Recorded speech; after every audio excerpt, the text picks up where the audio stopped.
Once you've retrieved the unit from the manhole, you want to give it a good thorough washing. In the TV trucks we build here, we do put a supplied washdown system in them. If you do not have a washdown system, you really want to avoid using anything that provides over 50 pounds of pressure.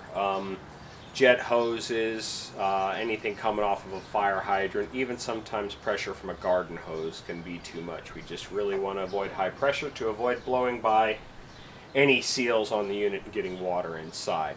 So clean it thoroughly with your wash down. You're going to want to roll it over on its side and really clean out in here. You can spray down in here because this area is going to catch quite a bit of debris. But really just make sure you get a good thorough wash down with the gun. As far as cleaning solutions that we want to use on these, Simple Green is the preferred, or any kind of mild soap, dish detergent, something like that.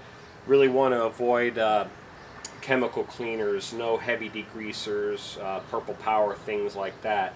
They can cause damage to seals, and that can be bad for the insides when the water gets in. So Simple Green is really the greatest thing to clean with. Breaks down the grease pretty well. So once I've washed it off, I'll spray it down with some Simple Green. Just get yourself a nice medium bristle, smaller brush. Scrub the unit down real good.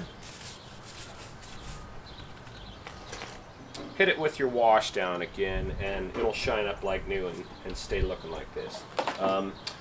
One other thing to avoid as far as cleaners too is bleach. I like to mention that.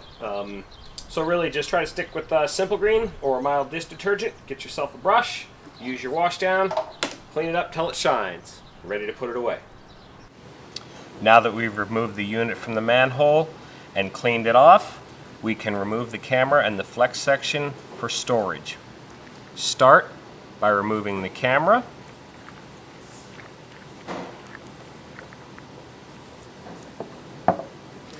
Then using your 13/16 and 5/8 wrenches, we're going to remove the flex section.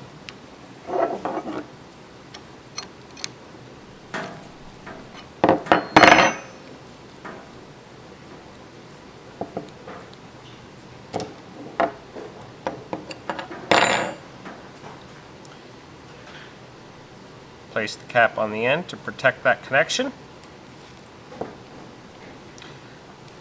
Now, store your camera and flex section in the case that was provided. Now that we've removed the camera and the flex section, the next thing we can do is remove the push rod. Do that by using the provided T-handle to remove our protector plate.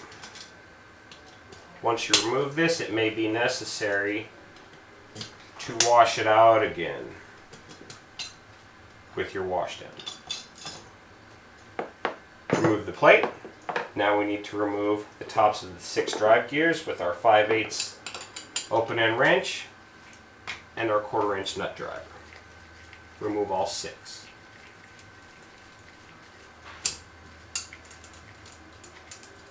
Alright.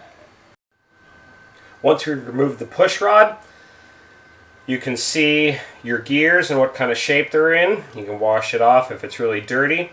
The knurls on these gears is what gives us our traction to push our push rod. So once they become full of debris, it may be necessary to get in with the provided brush that came in your toolbox and just scrub those to get the debris out of those knurls for better overall performance when pushing the push rod.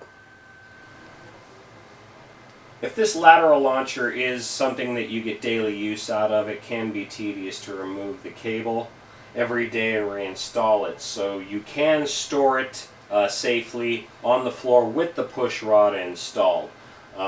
Ideally, a nice piece of foam up against the wall there, and just drive the tractor right up to it, and then make sure your camera is removed. It is the safest thing to do is remove the camera and just leave the push rod end out there.